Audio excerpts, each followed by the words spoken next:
Hi, myself Keertana. I come from Tamil Nadu. தப்பு. I am Keerthana, my name is Keerthana தான் சொல்லணும். My செல்ஃப்ங்கிறது reflexive noun. I love myself, I did this by myself தான் சொல்லணும்.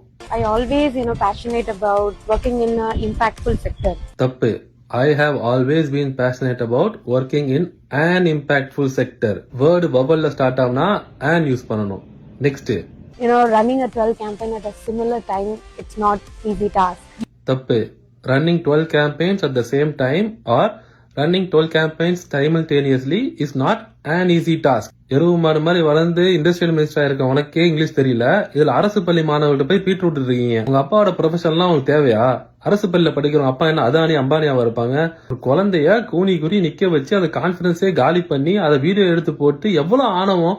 இந்த கட்சியில எல்லாம் நார்சிஸ்ட் சாடிஸ்டாவே இருக்கானுங்க. ஒரு டீசென்ட் ஹியூமன் பீங் இதுவரை நான் பார்த்ததே கிடையாது. நீ வேலையே செய்யலாம் பரவாயில்ல, இந்த மாதிரி வேலை எல்லாம் செய்யாத. யாராச்சும் இந்த அம்மா போன போடுங்க, அடுப்புல போடுங்கடா, முடியலடா எப்பா. இப்ப இவங்கள்ட்ட நான் டைரக்டா ஒரு கேள்வி கேட்கிறேன். அவங்களால சிம்பிளான இதுதான், அவங்க அப்பா என்ன பண்றாங்கன்னா நம்ம கேட்கலாம், அதுவுமே ஆன்சர் பண்ண முடியும். அமைச்சர் கீர்த்தனா பண்ணிருக்கிறது அப்பட்டமான சைல்டு அபியூஸ். இதை வேற எப்படியுமே நம்ம டிஃபைன் பண்ணவே முடியாது.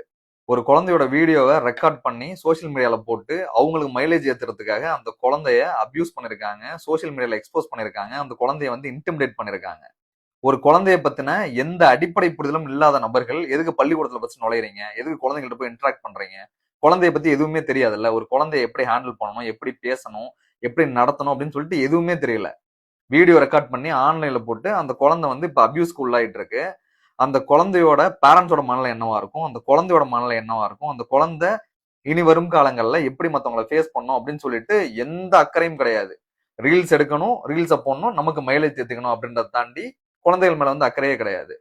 பிஎட் படிக்கிறவங்க, அதாவது டீச்சர் ஆகணும்னு படிக்கிறவங்க எல்லாத்துக்குமே சைல்டு ரைட்ஸை பத்தியும் ப்ரொடெக்ஷன் ஆஃப் சைல்டு பத்தியும் செப்பரேட் சப்ஜெக்டே இருக்கும். அதுல அவங்க என்ன டிஸ்கஸ் பண்ணிருப்பாங்கன்னா, ஒரு குழந்தையோட உரிமைகள் என்னென்ன, ஒரு குழந்தைக்கு என்னென்ன த்ரெட் எல்லாம் இருக்கு அப்படின்னு சொல்லி டிஸ்கஸ் பண்ணிருப்பாங்க. அதுல முக்கியமான த்ரெட் என்னன்னு பாத்தீங்கன்னா, இந்த ஆன்லைன் அபியூஸ் ஒரு முக்கியமான த்ரெட். இப்போ ஒரு மினிஸ்டரே ஒரு குழந்தைக்கு ஆன்லைன் அபியூஸ் எனேபிள் பண்ணிருக்காங்க. இதை எப்படி கர்டைல் பண்ண போறாங்க, அரசு இதை எப்படி சரி பண்ண போகுதுன்னு தெரியல. ஏன்னா ஸ்கூலுக்கு போறது, அங்க இருக்கவங்கள பிடிச்சு நோண்டுறது, கவர்மெண்ட் ஆபீஸ்க்கு போறது, அங்க இருக்கவங்கள பிடிச்சு நோண்டுறத ஒரு பேட்டர்னாவையும் வச்சுக்கிட்டு இருக்காங்க. ஏதாவது குழந்தைகள் நலன் சார்ந்த அமைப்புகள் ஏதாவது ஒரு கேஸ போட்டு இவங்களை கட்டி போடலன்னா இங்க இருக்க அந்த குழந்தைங்க எல்லாத்தையும் சீரழிச்சிருவாங்க ஒட்டுமொத்தமா.